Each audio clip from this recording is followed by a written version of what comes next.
Hi guys, welcome to QuickTube. Today we're going to look at a Japanese movie, Sky of Love, aka Koizora. The movie begins with a high school girl, Mika. She was in the bathroom, applying lip gloss. When she returned to class, one of her friends teased her saying she was wearing lip gloss because she was in love with someone. But Mika denies it. Her other friend, Aya, confesses that she already has a crush on a guy named Nozomu. The friend with the glasses criticizes Nozomu for seeming like a bad boy because of his earrings and piercings. Aya didn't care though. Mika and the glasses girl accompanied Aya to see Nozomu in his class. However, Nozomu was not there, so they left. But when they turned around, Aya started to grin and blush upon seeing Nozomu coming towards her with his friends. Nozomu approached Mika instead of Aya. Mika couldn't help but shake her head when Nozomu asked Mika to exchange phone numbers. Mika was a bit confused, but Aya immediately interfered and said she wanted to exchange numbers with Nozomu. Mika backed away slowly and bumped into Nozomu's friend, a white-haired boy named Hiro.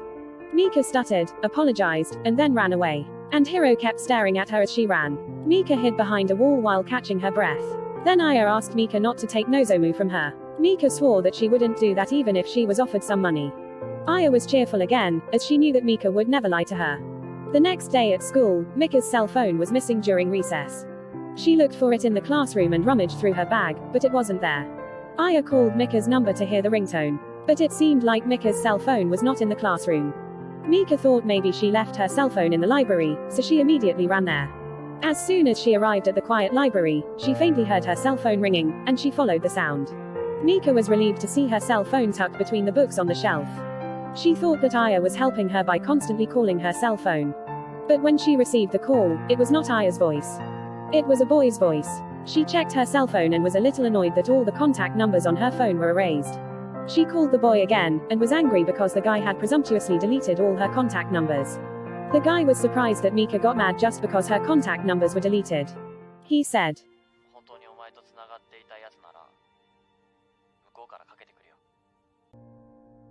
That night her phone rang. It was the same boy who had called her. Mika was a bit annoyed because her sleep was disturbed, so she immediately hung up the call. But since then, the guy didn't stop calling Mika. Though at first, Mika's reaction was very curt, she then began to open up. They exchanged stories about anything, especially school-related things. Mika didn't know the boy's identity, but she knew that they went to the same school. But one day Mika complained because she felt it was unfair that the guy knew her, but she didn't know him. Mika wanted them to meet in the new school year, as she wanted to know who she'd been talking to all this time. They talked all night until the sun rose. She was confused when the boy asked her to look up at the sky. She realized that it was morning, and then she was amazed to see a line of jet smoke in the sky, and the boy saw it too.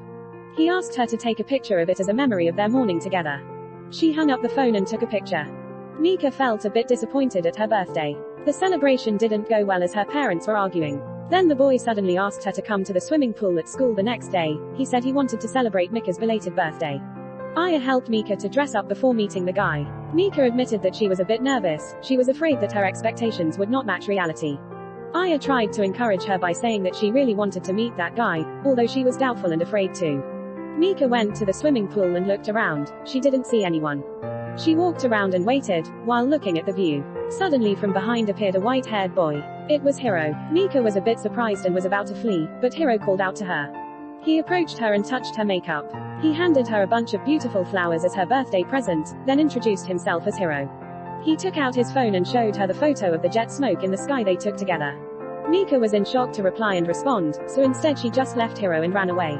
She returned to her class and Aya bombarded Mika with questions out of curiosity.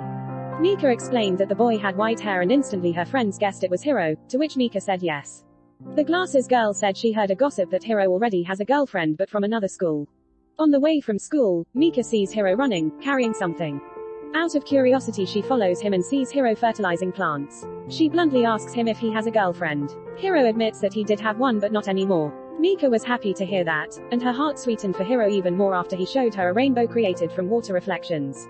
Since then, Mika was charmed by Hiro. She lied to the teacher during class hours with an excuse of having a stomachache and in need to go to the infirmary, when in fact she wanted to meet Hiro at the library. Aya and the glasses girl knew that Mika was lying just to meet Hiro. Mika immediately ran and searched for Hiro, after finally finding him. Hiro suggests that they should skip their classes. Mika complies and they both head to Hiro's house on his bicycle. They meet Hiro's older sister, Monako, who immediately leaves after greeting Mika. Hiro gave her a drink and asked her to take a picture together. They then do the deed, and then doze off. Mika wakes up first and straightens herself. She was happy, but it was short-lived when Hiro mispronounced her name with another girl's name, Saki. Annoyed, Mika goes home without informing Hiro. On the way, Hiro texts her sorry for not taking her home because he had fallen asleep. Mika wanted to reply by asking who Saki was, but she gave up. Instead, she asked if she could trust him, to which Hiro reassured her. One day Mika made plans to meet Hiro somewhere, but she came too soon, so she decided to wait while putting on makeup.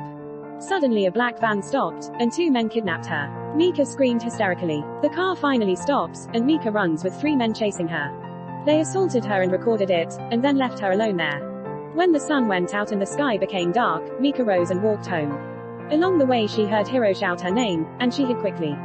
He was looking for her everywhere. When he finds her, Mika runs away hurriedly, but he gets a hold of her. She was shaking and was scared, and at that point Hiro knew what had happened. He immediately hugs her and apologizes again and again for not being able to protect her.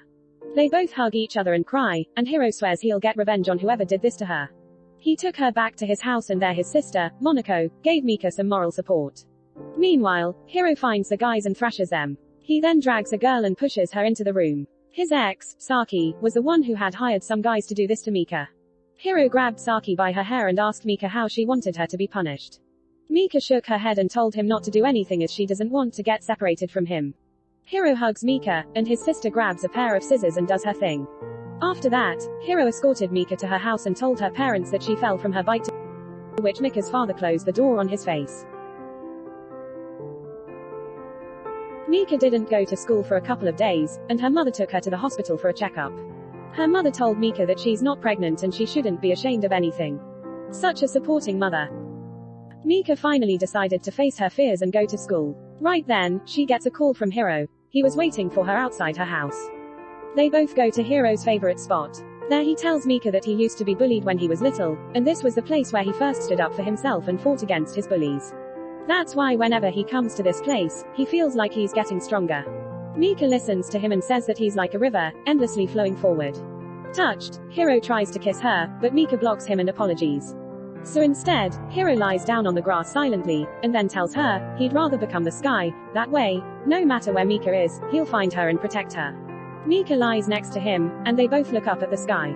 Hiro gently touches her hand with his fingertips. At school, Mika gets bullied through her messages and gets slut-shamed through writings on the board. Not only in her class but all the other classes too. Seeing this, Hiro goes to every single classroom and erases all the writings on the boards furiously. He shouts and warns everyone that whoever dares to bully his girl, he would not let it get away. He then drags Mika along with him to the library. Mika wipes the chalk smudges on his uniform and thanks him. Hiro lifts Mika's head to see if she's crying, but accidentally smudges chalk on her face, to which they both laugh. Mika, with half-teary eyes, tells him that she's not scared anymore, and then kisses him. Surprised, Hiro hugs her emotionally. And then they do it on the library floor. Months later, Mika and Hiro are walking happily at the school festival with Aya and Nozomu. They all take group picture together happily. At home, Mika gets multiple messages to break up. She ignores it and gets up from her chair. But suddenly she feels nauseous and vomits. Mika says she's okay, but her mother suggests that they should go to the hospital the next day. Then we're shown Mika's father anxiously waiting outside the doctor's office. The scene cuts to a restaurant, where Mika invited Hiro to meet. Mika tells Hiro that she's pregnant. Hiro was in shock. He then suddenly runs outside without saying anything. Mika just sat there trying to comprehend what had just happened. Then after a while, thinking Hiro had left her, she stands up to leave. Right then, Hiro returns panting heavily. He congratulates her by giving her a present. Mika was surprised, and Hiro promised her that he'll make her happy. They went out and brought rings to make their relationship official. They put it on each other's hands and happily thought of their future together with their soon-to-be-born baby. Hiro and Mika went and met Hiro's parents. He told them that he's going to quit school and work. After contemplating for a while, his parents approve of their relationship. Whilst leaving, Hiro's mother gives Mika a scarf lovingly, making the couple very happy. Then they both meet Mika's parents. Hiro dyes his hair back to his original hair color and wears a suit to be more presentable. He asks their permission to marry Mika as soon as he turns 18. Mika's mother warns her that being a mother is difficult, so the parents don't agree. Hiro however tells them that he won't give up and leaves. Whilst he leaves, Mika calls him to her window and ruffles his hair taking out the snow. He holds her hand and tells her it's warm, lovingly, and they have a sweet moment together. At school, hearing Hiro had quit school, Saki and her gang bully Mika and push her down the stairs. Mika stands up against Saki and leaves. That night Mika and Hiro meet up for Christmas. She gives him a picture of their baby scan and Hiro gives her a pair of baby socks. But their happiness is short-lived. Mika suddenly gets a pain in her stomach and is admitted to the hospital. She had lost her baby. Hiro and Mika hug each other and cry for their loss. They create a small memorial place for their unborn baby and promise to come here every year, on this very day to reminisce. At school, Mika goes to find Hiro but he's not there. She goes to his house but he's not there either. Monaco tells her he needs time to heal, but Hiro was hiding inside his room unknown to Mika. One night Aya calls Mika and asks her if she's going to Hiro's house. Mika is confused and Aya tells her Hiro had invited his friends, including her, over to his place. She goes to Hiro's place to find everyone drunk, and Hiro with his hair dyed white again. Everyone is drunk, so they sleep at Hiro's place. In the middle of the night, she sees Hiro cheating on her. Heartbroken, she runs away crying, and suspiciously, Hiro watches her run away from his window. The next day Hiro breaks up with Mika at the library saying that he wants to be with other girls. Mika throws the ring he had given her at him and leaves, whilst Hiro just silently looks out the window without facing her. But something feels off, so she texts Hiro that she wants to talk to him. She waits but he doesn't come, she calls but he doesn't pick up, she asks Monaco, but she tells her it's time they break up. Hiro sees all this but he just sits silently without responding. Finally, when Mika is waiting at Hiro's favorite spot, Hiro arrives.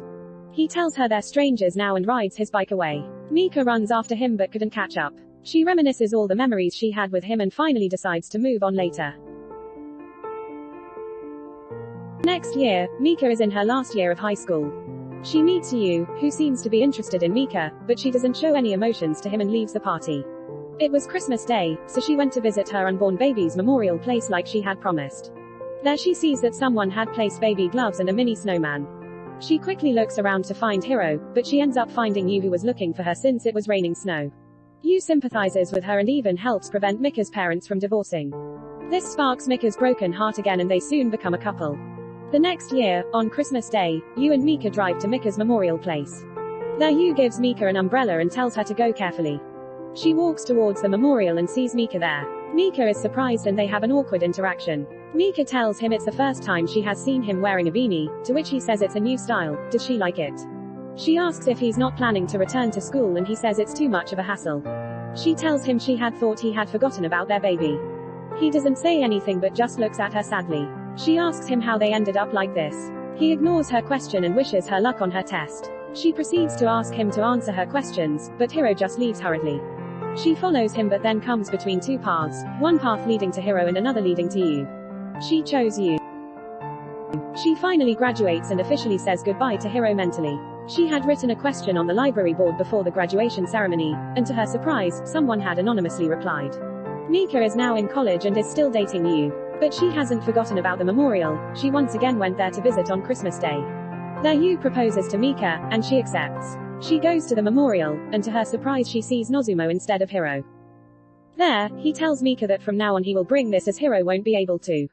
Confused, Mika demands for an answer. He tells Mika that he has cancer and will die soon. And that's when everything comes into place for Mika. Yu comes searching for her and sees her kneeling down still as a statue. Mika tells Yu that she must go, though Yu tries to stop her. Mika apologizes and goes to pick up the ring that he gave her. But Yu says, 好きな女の幸せ願えへん男は最低や。幸せにならな承知せんで。そいつがもしミカのこと傷つけたら、どんな手使ってでも奪いに行ったるからな。行け。Mika runs away leaving heartbroken Yu behind. On his hospital bed, Hiro is shook to see crying Mika in front of him. He tries to be unemotional to her, but she points out that he's still wearing the ring she had given him. They end up having an emotional moment together. Mika wears her ring given by Hiro once again. They spend all the time they have left together. Mika goes and prays for Hiro's well-being. One day they go and reminisce about all the memories they had together. Later that day they head to Hiro's favorite spot for a picnic, where Mika asks Hiro to prove that she's special to him by marrying her. Hiro complies and they have an intimate marriage ceremony there. Hiro wishes that, if only both of them and their unborn baby could celebrate this moment. He suddenly breaks down not being able to take it any longer and cries out to Mika, saying he wants to live, he doesn't want to separate from her. Mika tries to console him by saying that he'll survive, but she couldn't help but cry with him as they hug each other tightly, confessing their love for each other. At the hospital she sees a pregnant Saki who apologizes to Mika. Mika forgives her and begs the baby to be born healthy. Hiro asks Mika what happens to people who die, to which she replies by saying they'll go to heaven. Hiro suddenly says he wants to be the sky and chase Mika. Mika lightens up the mood by saying he wants to be a stalker, to which they both chuckle. Then she tells him that the different weather would be Hiro's mood. They look into each other's eyes and hold hands. Hiro tells her that he brought her a cheap ring, so he'll bring all the stars from the universe for her instead.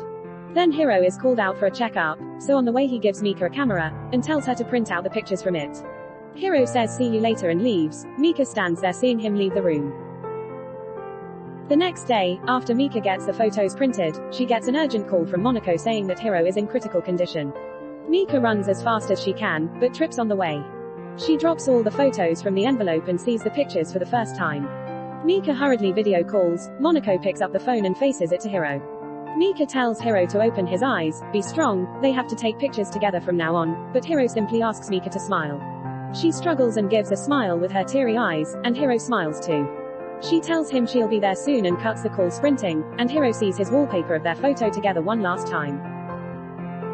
He dies peacefully. Mika gets Hiro's diary after his funeral. She doesn't read it right away but instead hugs it and lies down all night, not being able to sleep.